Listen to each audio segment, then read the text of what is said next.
sounds really familiar. Well, we've got the time. Why don't we go check it out?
Well, if it isn't my dear partners. See, I told you that something good was going to happen during our travels today. I have to say, sometimes the Steambird's astrology column is spot on. It's just your lucky day. Are you guys also here to catch the festivities? Oh, and that reminds me, Happy Lantern Rite. Happy Lantern Rite. Happy Lantern Rite to you too! Wait, if you're here for Lantern Rite, then what are you doing on top of this deserted mountain? And that voice we heard, that was you, right, Navia? Oh, impressive. You could tell it was me from that far away. You've got good ears. That or your voice is just really loud. Well, of course it is. After all, I'm a boss. Indeed. I suppose it's an asset. Sure is! Having a loud voice is a handy tool when it comes to communication. Wait. That wasn't even Paimon's point. Paimon just wants to know why you two were shouting from the top of this deserted mountain. There was something about almonds, maybe? And buell fruit? Ooh, is it some sort of secret code? No, it's not a code. The words are meaningless. Perhaps, but the act of shouting was very meaningful indeed. That's just what mountain climbers do, right? After all the hard work it takes to make it to the top, as you stand on the summit looking out at the vast scenery, it's not easy to resist the urge to release those emotions.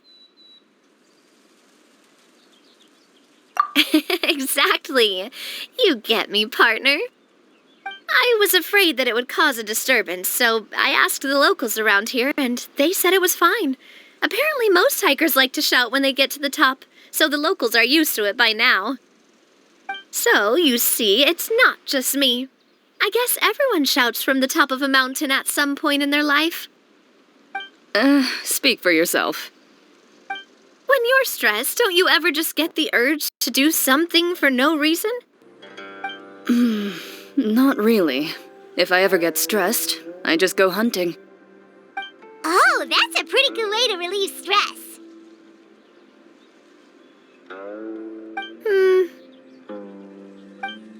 What I choose to hunt depends on my mood. Huh?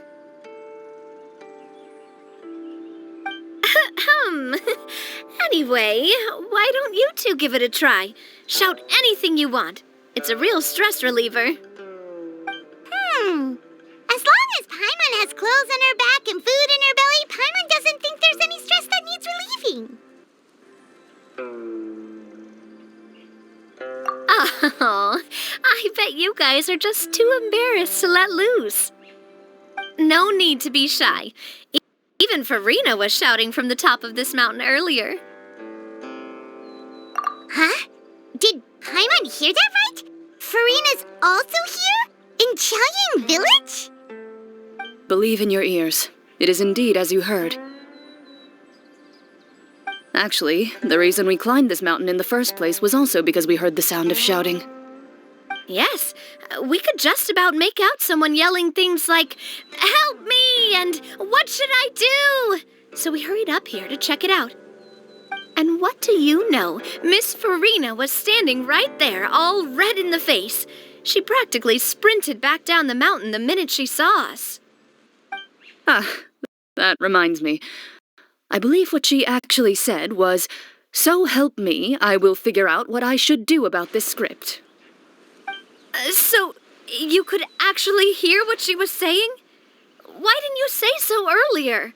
I thought someone was really in trouble. I figured we would come check out the situation either way. Why not let her keep some privacy? Oh, seems like you caught Farina in the middle of some stress relief as well. She probably would have never thought. No, she definitely would have never thought she would run into anyone she knew all the way out here.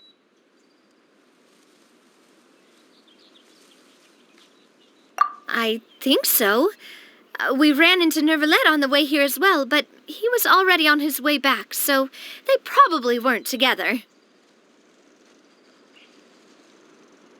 What? Nervalette was here too? What was he doing here? It couldn't have been for vacation. I think it just might have been, actually. But apparently he only stayed for half a day before heading back. He's a very busy man. Neuvillette is not the type to take much time off. Taking even a half day for himself is already a huge step in the right direction. Didn't Charlotte publish an article on the Liyue tea industry recently? Maybe he was inspired to come buy some tea after reading that article. You know, just like you were. My situation is completely different. I'm here because I was asked to accompany you. The tea purchase is simply an added bonus of this location. You Fontanians and your tea drinking. Oh, it's not for me. I lost a bet with Ridesley, and now I have to buy him something. It was just a spur-of-the-moment sort of bet. Ridesley gets really invested in that sort of thing, but he couldn't care less about what he wins in the end. You could give him mint plants that you plucked from the side of the road, and he wouldn't even mind. If only he was that easygoing when it came to talking business. In any case, I'm pretty sure the tea you bought is this region's specialty. What is it called again? Nervalette even mentioned it earlier. Yes, that's the one. You didn't really buy 10 boxes, did you? Please, do I look like someone who would fall for that sort of marketing trap? That reminds me. You guys said you only came up here because you heard my voice, right? I hope it didn't put you out. You must have had other plans for the day. Oh, that's right. Who tell? A few days ago, we heard that a friend was going to be in Chaoying Village, so we decided to come and see if we could run into her. Oh dear, we've been chatting for quite some time. I'm sorry for keeping you. That's good. We should probably head out and look for Hu Tao. No need to stay on our account.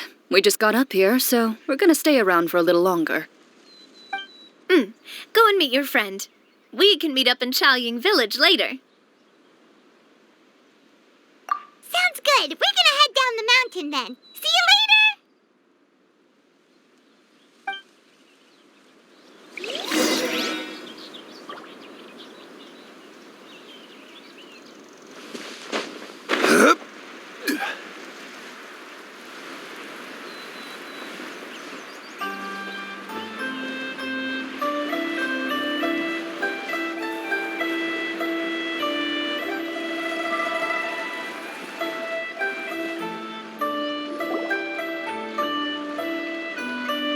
Chaoying Village is known for its tea, but you know what else they have with tea?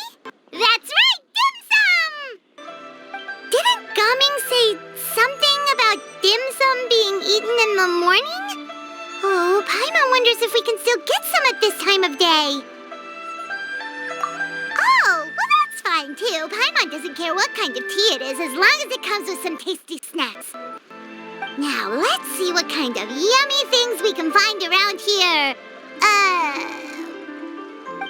Paimon's not seeing things, is she? Is that Farina standing between Zhongli and Hu Tao?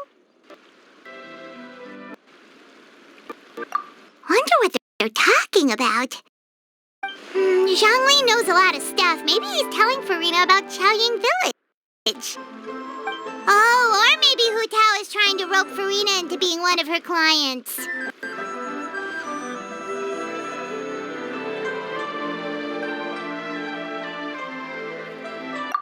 Hey, this isn't the Fortress of Meropide. But Paimon could be convinced for the right price. Let's say loser buys the winner 3 huge bowls of seafood kanji. Since Zhongli is there, Paimon bets things are pretty tame.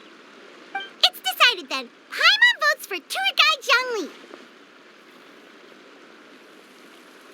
All right, no time to waste. Let's go see who's right.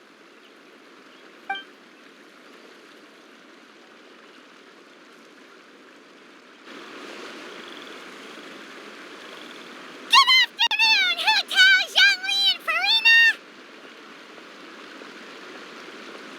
Oh, great. Now Paimon's shouting too.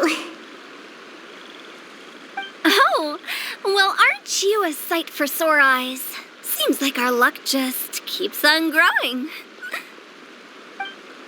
That we were able to meet you both without prior arrangement must mean that this is quite the serendipitous meeting indeed. Huh? Oh, so both of you are acquainted with the Traveler and Paimon then?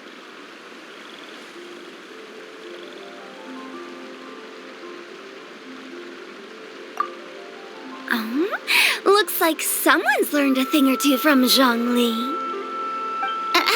I must admit, I'm a bit surprised to see you here, Traveler. But seeing as you're a hero who's been all over Teyvat, it makes sense that you would be well-traveled and well-connected. Since we have found ourselves in each other's company within this fertile land, allow me to take this opportunity to wish you a happy Lantern Rite. It appears you have been to Fontaine, then. Given your proclivity to spread good deeds wherever you go, it's no surprise that you would make the acquaintance of a celebrity as illustrious and celebrated as Miss Farina. That's quite high praise. What I mean to say is, you flatter me, Mr. Zhongli. Although I've built up a certain following within Fontaine, it is no reflection of strength or wisdom.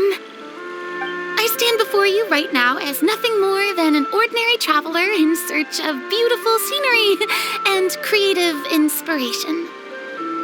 There is definitely more to Mr. Zhongli than meets the eye. I could tell as much from our conversation earlier. Given his breadth of knowledge on both academic and worldly matters, there's no way he hasn't